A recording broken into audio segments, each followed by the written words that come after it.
Kapalaran ng Leo ngayong araw ng April 8. Leo. Sinasabi po dito na ating tarot card Leo na kayo daw po ay kung may karamdaman, kayo ay gagaling. Sabi po dito, may paparating sa inyo na magandang balita na sobrang mong ikatutuwa.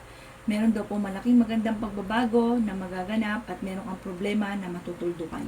Maaaring may matatanggap kang message or kaya may matatanggap kang tawag na sobrang mong ikatutuwa.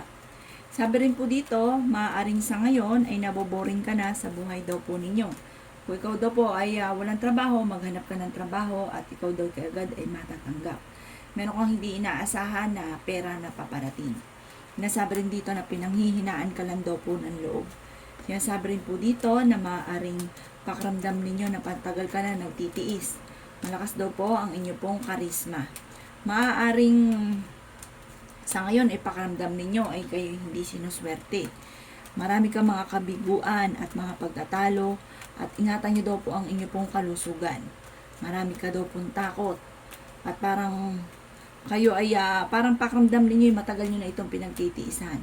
Pero sabi po dito, makakamit nyo daw po ang inyong mga pinapangarap at kung ano man ang pagsubok mo sa ngayon, ito ay inyong malalampasan.